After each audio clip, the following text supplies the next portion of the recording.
Morning, thank you everyone. Thanks very much.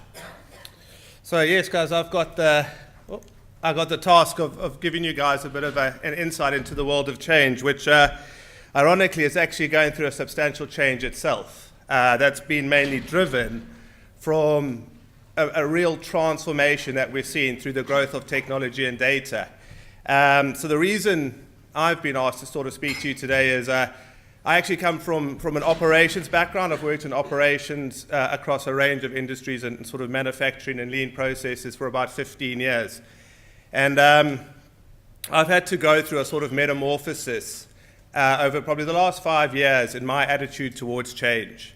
So about 5-6 years ago, or sort of even longer, when I started in operations, I had the same sort of mentality and philosophy about change that a lot of businesses have today.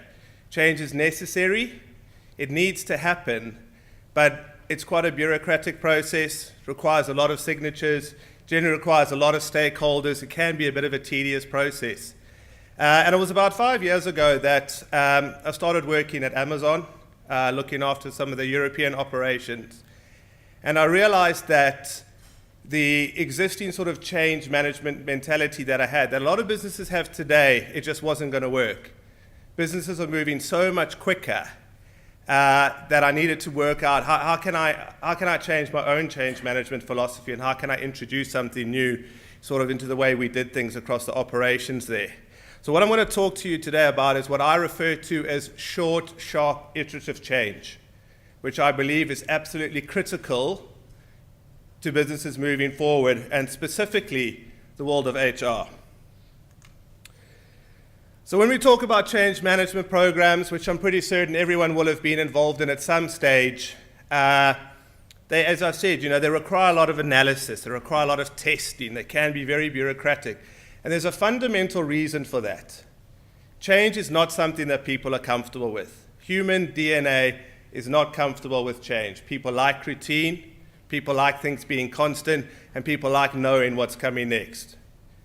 Uncertainty is not something that people look for, and change is seen as creating an uncertainty. So what happens is change management programs, by the time you actually get to the change, there's really no uncertainty. You've done so much analysis, you've done so much testing, you've had 16 people involved and signatures involved, that by the time you actually do the change, you're pretty much certain that the expected result is going to be there. But it takes a long time, it's far too slow. And there's two other philosophies that really drive the existing sort of change management philosophy in business. And I'm pretty certain you'll have heard of them all. The first one, I'm seeing the first one spoken about a lot more in sort of social media and that, but everyone will have heard this saying, but we've always done it that way. We're a successful business. We make lots and lots of profit. We've been around for, many years. Our department runs, it's the most effective department in this business. So it's not broken. We've always done things this way. We're doing well. Why would we need to change things? Hear it all the time, and it is a big challenge for a lot of people that they need to understand, irrespective of how well you're doing, you can do better. And the only way you can actually do better is through taking that leap and making that change. The other philosophy is something I'm hearing on a bit more of a regular basis, especially lately, and it's, no one is telling me there's anything wrong with my product, my department, a policy, a benefit. No one's telling me there's anything wrong with it. So if no one's telling me there's anything wrong, it must be working perfectly. And you get this sort of no news is good news. And I can quite safely say no news is the worst news possible in business.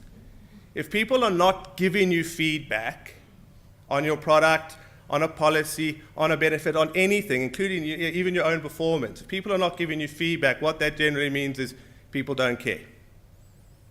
Because if someone truly cares about something, they will be telling you about it.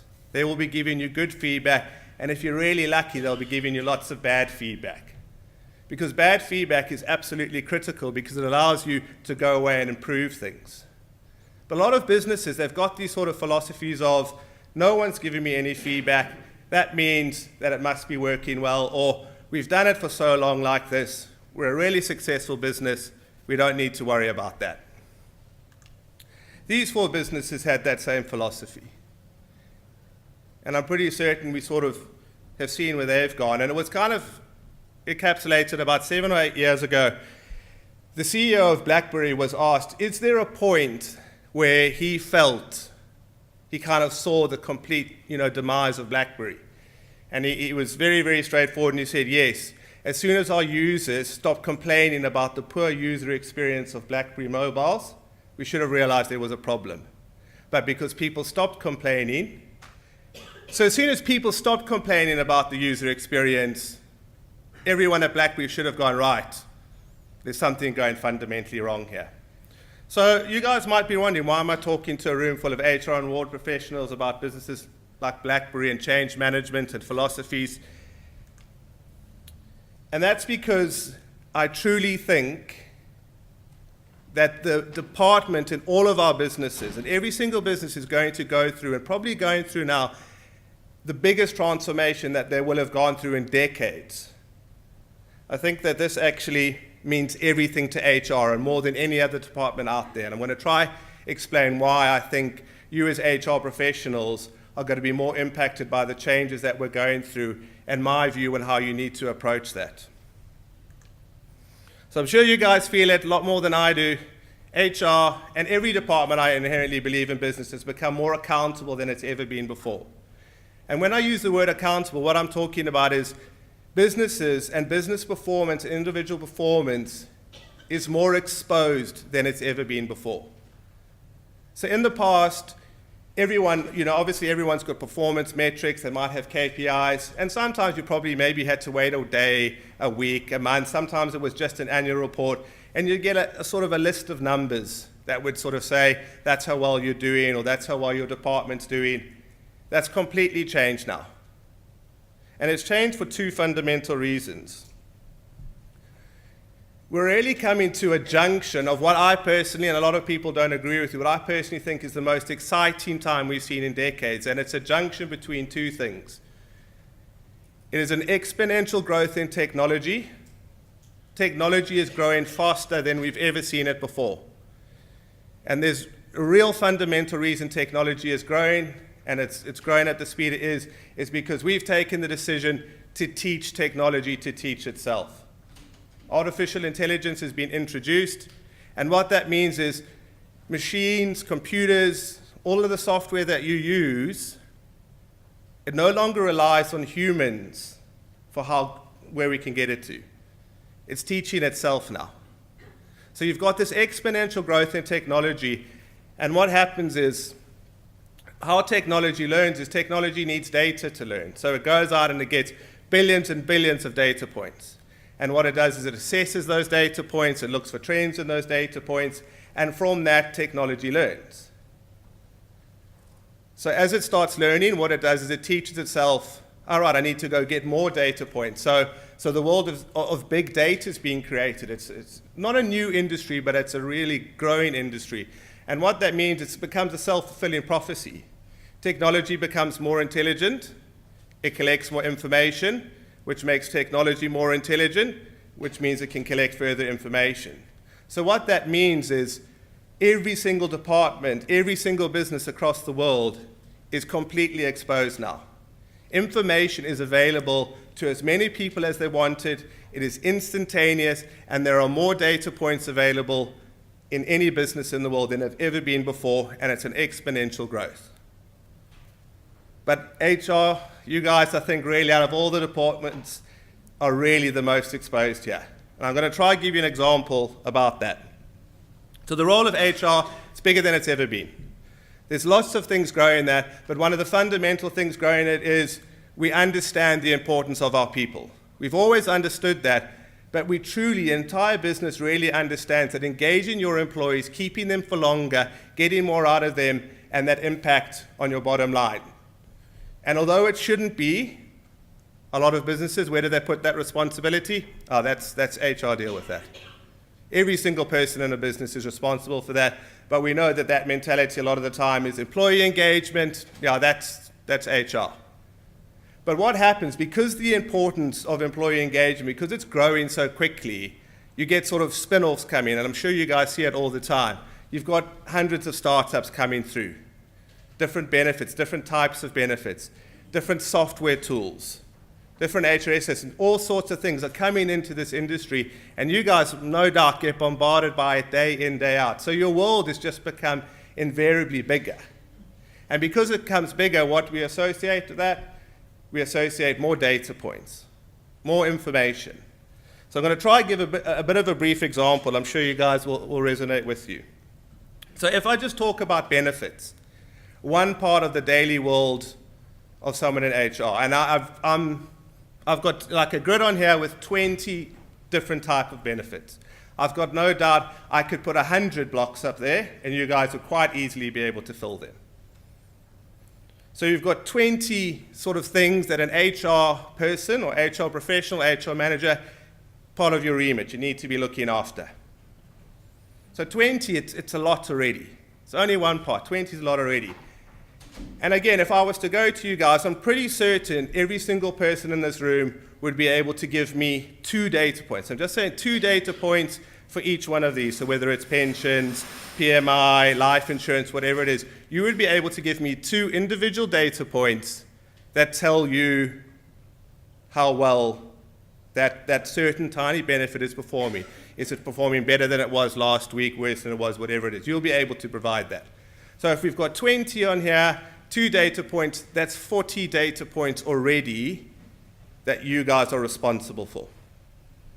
So if we sort of use, not that anyone ever does it, but we use the 40-hour proverbial week, you've got 1 hour per week to put in place something that's going to move the needle on each one of those KPIs that you look after. So that's already a pretty busy week. But the complexity only increases when I actually spoke to some HR people. I said, tell me about your roles. So benefits is one part of your world. So I've got benefits in there, and then I found 19 other parts that you probably look after. And again, I could probably add 100 blocks in here, and you could probably quite easily fill them out. But if within each part of these parts of your role, we've got another 20 things that you need to be looking after, that equates to 400 sort of elements to your role. And I'm pretty certain we could probably triple that and maybe get to somewhere where your worlds exist. But my maths isn't that good, so we're going to keep it to 20, and we're going to keep it to 20, because what that means, essentially, you've got 400 things that you look after, and if we know for each one of those things we attach 2 data points, that's 800 key performance indicators related to the performance of an HR department. Now, I don't think there's other departments out there that are growing or can get close to the number of data points that HR has. And the exposure comes from the growth in technology and the growth in big data. Mean all of those 800 data points are available instantaneously, all day, every single day. And they're not just available to you guys, they're available to everyone. And then just to add in that little bit more complexity is the way tech is going to work, and it should start working for you guys now, is you'll have indicators that start telling you, or they might start telling the board, or they might start telling whoever it is, that this one indicator, it's gone down week on week. Or this one indicator has gone up. So it's a really great place to be, because it means you can have a really focused, you know where you need to be focusing your efforts. But when you've got 800 things going on every single day, it really exposes a lot of departments. And this is where I think existing change management philosophies are not going to work. When you've got 800 things going on in your daily world, you can't wait a month, you can't wait 2 months, 3 months, 4 months. You can't, wait for a real change management governance to work through to sort of move the needle on these things.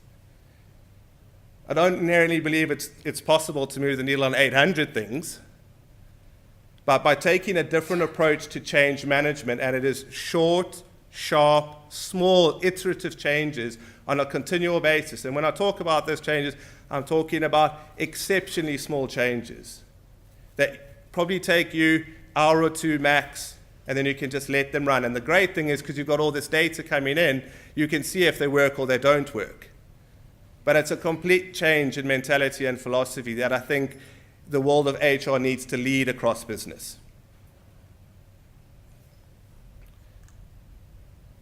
But I'm going to be honest, when you take up a philosophy of short, sharp, iterative changes, you've got to embrace two things.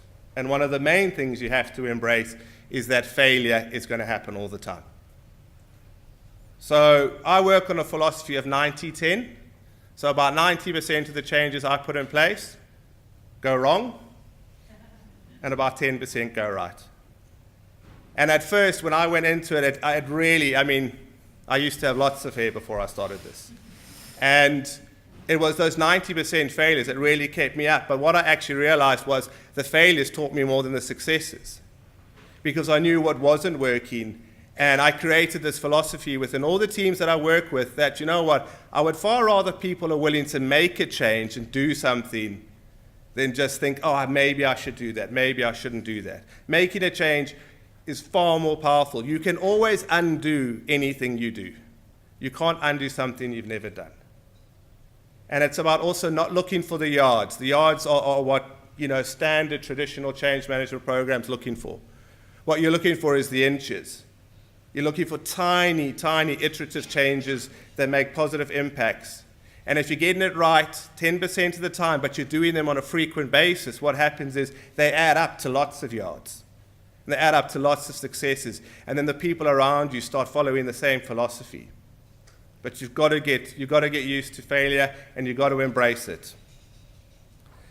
So guys, just to finish off, a few things. Love change. Nothing good has ever happened without change. You've got to really love it. You've got to be bold. You've got to absolutely create a philosophy around it. But you've got to love small, sharp, and iterative changes. Don't think you've got to change the world overnight, because you won't. It is a culmination of lots and lots of small, tiny changes. Be bold. Go out there. Try something new.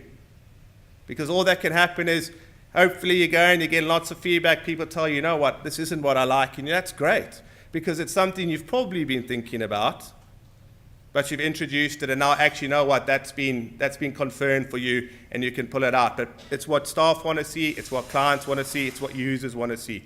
They want to see people prepared to make changes. They are far, far happier seeing changes that don't work than something that's just standing stationary.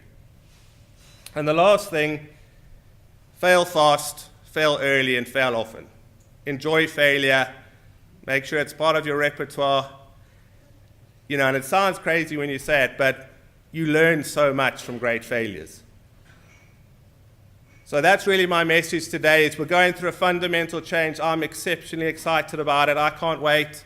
But it does mean that we've got to change our mentality and how we do things. And I think out of all of the parts of the business, it's you guys right here that have got to lead that change.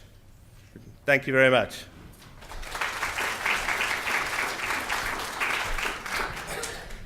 I think we've got time for one question. Is there a question from the room that anybody would like to ask?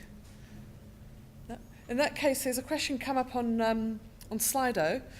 Can you be truly cyber secure when there's a risk of having disengaged staff in the workplace? If not, how do you mitigate it? Sure, cyber security. I'm sure everyone, I say GDPR, most people are going to be running for the doors. Obviously, cybersecurity, it's the number one priority, I think, for every single business. Disengaged staff, no, I think it definitely will increase your risk, absolutely increase your risk around cybersecurity, because everyone somehow in your business, whether they're your frontline staff or maybe they're the people working in back office, they do have access to that information. They will, it takes the tiniest slip, and it's never usually intentional. It takes the tiniest slip to what could be a really, really massive mistake. So absolutely, and I think the other thing is cybersecurity, it's not the most exciting thing that we deal with. So when something's not the most engaging or exciting, the engagement of your staff to understand the importance of it is really fundamental there. So I think it does absolutely increase your risk there. Thank you. Cool. Thank you very much. Our time is pretty much up, so thank you very much, Rob. Thank you.